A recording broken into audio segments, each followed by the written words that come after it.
ഓം ശ്രീനാരായണ പരമഗുരവേ നമഃ. ഓം ശ്രീ ശാരദാംബികായേ നമഃ. മഹനീയ ചരിത്രായ മമതാരഹിതാത്മനെ നാരായണയതീന്ദ്രായ തസ്മൈ ശ്രീ ഗുരവേ നമഃ. ശ്രീ ഗുരുവും ശ്രീ ശാരദയും കുടുംബത്തിലെ ആദരണീയ ആചാര്യന്മാർ, അഡ്മിൻ പാനലിലെ മഹത് വ്യക്തികൾ, സഹപഠിതാക്കളായ ആത്മമിത്രങ്ങളെ, കുഞ്ഞുമക്കളെ, എല്ലാവർക്കും നമസ്തേ. ആത്മോപദേശ ശതകം മഹായജ്ഞാചരണത്തിൽ പങ്കാളിയാകുവാൻ എനിക്കും മഹാഗുരുവിൻ്റെ അനുഗ്രഹത്താൽ ഭാഗ്യം ലഭിച്ചു. ഈ യജ്ഞത്തിൽ ആത്മമിത്രങ്ങൾ എല്ലാവരും തന്നെ ആത്മോപദേശ ശതകത്തിൻ്റെ ആമുഖം വളരെ മനോഹരമായി അവതരിപ്പിച്ചിട്ടുണ്ട്.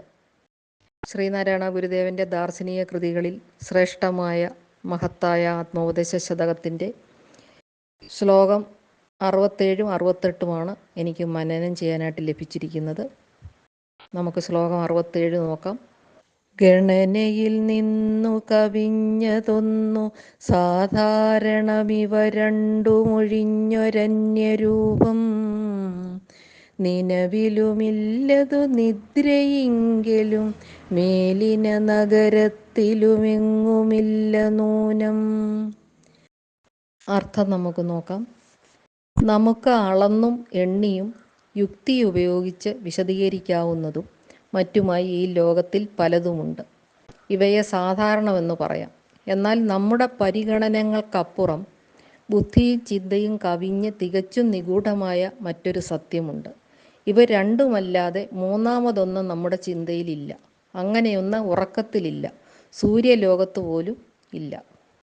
ഒന്നൊന്നായെണ്ണി എണ്ണി തൊട്ടെണ്ണും പൊരുളൊടുങ്ങിയാൽ നിന്നിടും ദൃക്കുപോലുള്ളം നിന്നില സ്പന്ദമാകണം എന്ന ദൈവദശകത്തിലെ ശ്ലോകം നമുക്കിവിടെ ഓർക്കാവുന്നതാണ്. ഇന്ദ്രിയങ്ങൾക്കും ബുദ്ധിക്കും മനസ്സിനും അളന്ന് അനുഭവിച്ച് തിട്ടപ്പെടുത്താവുന്നവയെപ്പറ്റിയാണ് നാം സാധാരണ പരിഗണിക്കുന്നത്. എന്നാൽ നമ്മുടെ ഗണനാശക്തിയെ കവിഞ്ഞതും വിശകലന വിധേയമാകാത്തതുമായ മറ്റൊരു പ്രാപഞ്ചിക രൂപം ഇവിടെയുണ്ട്. അത് ആലോകസാമാന്യവും അചിന്ത്യ വൈഭവവുമാണ്. അത് ഉണർവിലും ഉറക്കത്തിലും എന്നല്ല, ഈ ലോകത്തിലെ സൃഷ്ടി വൈഭവത്തിൻ്റെ പരമോദാഹരണമായ സൂര്യലോകത്ത് പോലും കണ്ടെത്താവുന്നതല്ല. അതായത് സൃഷ്ടിക്കപ്പെട്ടിട്ടുള്ള ഏതും പരിണാമത്തിന്, അതായത് മാറ്റത്തിന് വിധേയമാണ്. അതുകൊണ്ട് അവയെല്ലാം അളവിന് വിധേയമായ സാധാരണമാണ്. അസാധാരണമായത് സൃഷ്ടിക്കപ്പെടുന്നതല്ല, അതിന് നാശവുമില്ല. ദേശകാലാവസ്ഥകളൊന്നും അതിന് ബാധകമല്ല, അതിനാൽ നാശവുമില്ല. ഗണനയിൽ കവിഞ്ഞതായ ആ പരമമായ അറിവിലേക്ക് നാം എത്തിച്ചേർന്ന് അതായിത്തീരണം. ഓരോ ഗണനയും കണക്കുകൂട്ടലുമാണ് സാധാരണ ജീവിതത്തിലുള്ളത്. ഇതിൻ്റെ സംഭവ്യതയും അസംഭവ്യതയുമാണ് ജീവിതത്തിലെ സുഖദുഃഖങ്ങൾക്ക് കാരണം.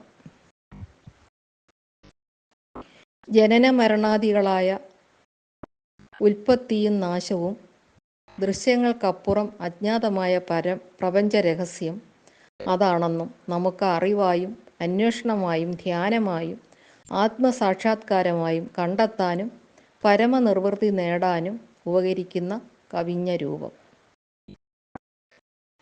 ഗണനമെന്ന് പറഞ്ഞാൽ ഇവിടെ കണക്കുകൂട്ടലെന്നാണ് അർത്ഥം. ജനനഗരം സൂര്യനഗരമാണ്. നമുക്ക് അടുത്ത ശ്ലോകം 68 നോക്കാം. അരവവടാകൃതി പോലഹന്ത രണ്ടായറിവിലുമങ്കിയിലും കടക്കയാലേ ഒരു കുറി ആര്യ ഇതിങ്ങനാര്യയാകുന്നൊരു കുറി എന്നുണരേണമോഹശാലി. അരവം എന്നുവെച്ചാൽ ഉരകം, അതായത് പാമ്പ്. വടം കയർ, അങ്കി അംഗങ്ങളുള്ളത്, ഒരു കുറി ഒരു വേള, ആര്യ ശ്രേഷ്ഠ. കയർ കഷണത്തിൽ പാമ്പിനെ ശങ്കിക്കുന്ന ഉപമ വേദാന്തത്തിൽ സുപ്രസിദ്ധമാണ്. അതിൻ്റെ വിശദാംശത്തിലേക്ക് ഈ പദ്യം വിരൽ ചൂണ്ടുന്നു. കയറിൽ പാമ്പിൻ്റെ രൂപം കാണുന്നതും പിന്നീട് അതേ കയറ് തന്നെ കയറാണെന്നു ബോധ്യമാകുന്നതും രണ്ടായി അറിവിലും ഉള്ളിലും പ്രവേശിക്കുന്നത് അഹന്ത, അതായത് ഞാൻ അഹന്ത കൊണ്ടാണ്. ഒരു വേള ശ്രേഷ്ഠമായും ഒരു വേള ശ്രേഷ്ഠരഹിതമായും ഊഹസങ്കല്പങ്ങൾക്ക് വിധേയമാകുന്നവന് തോന്നുന്നതെന്നറിഞ്ഞ് ജ്ഞാനി ഉണരുക തന്നെ വേണം. രജ്ജുഖണ്ഡേ പന്നഗബുദ്ധി എന്ന സംസ്കൃത ന്യായമാണിവിടെ അഹന്തയുമായി ബന്ധിപ്പിച്ചു പറയുന്നത്. കയറു പാമ്പായും പിന്നീട് പാമ്പല്ല കയറാണെന്നറിഞ്ഞും ഉള്ള മനുഷ്യഭ്രമവും പരിഭ്രാന്തിയും പോലെ അഹന്തയും രണ്ട് ശങ്കകൾ ഉളവാക്കുന്നു. പാമ്പിനെ കണ്ടിട്ട് കയറാണെന്ന് ഭ്രമിച്ചാലും കയറ് കണ്ടിട്ട് പാമ്പാണെന്ന് ഭ്രമിച്ചാലും രണ്ടിലും പാമ്പ് എന്ന സങ്കല്പത്തോട് ഭയമുണ്ടാക്കുന്നു.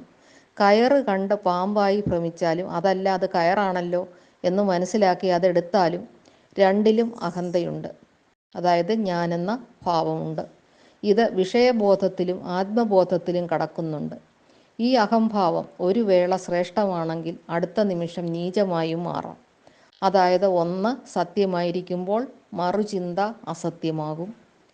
മറിച്ചും തോന്നാം. ഈ തോന്നലാണ് ഒരുവനെ സ്വപ്നജീവിയായി ഊഹശാലിയായി തീർക്കുന്നത്. ഊഹാപോഹങ്ങളിൽ ചരിക്കുന്നവൻ, വിശ്വസിക്കുന്നവൻ തീർച്ചയായും അവിവേകിയും മടയനുമാകാം. അഹംഭാവത്താൽ ഉളവാകുന്നതെല്ലാം ഭ്രമഭയ മിഥ്യാ കൽപ്പനകളാണ് ഉളവാക്കുന്നതെന്ന് താനും. എൻ്റെ ഈ ലഘുവിവരണം കേട്ടുകൊണ്ടിരിക്കുന്ന സജ്ജനങ്ങൾക്കെല്ലാവർക്കും ഗുരുദേവാനുഗ്രഹം ഉണ്ടാകട്ടെ. ഗുരുധർമ്മം ജയിക്കട്ടെ. എൻ്റെ വാക്കുകൾ ഞാൻ ഗുരുപൂജയായി സമർപ്പിക്കുന്നു. നന്ദി, നമസ്കാരം. ഓം പൂർണ്ണമദ പൂർണ്ണമിദം പൂർണ്ണാത് പൂർണ്ണമുദച്യതേ പൂർണ്ണസ്യ പൂർണ്ണമാദായ പൂർണ്ണമേവാവശിഷ്യതേ. ഓം ശാന്തി ശാന്തി ശാന്തി.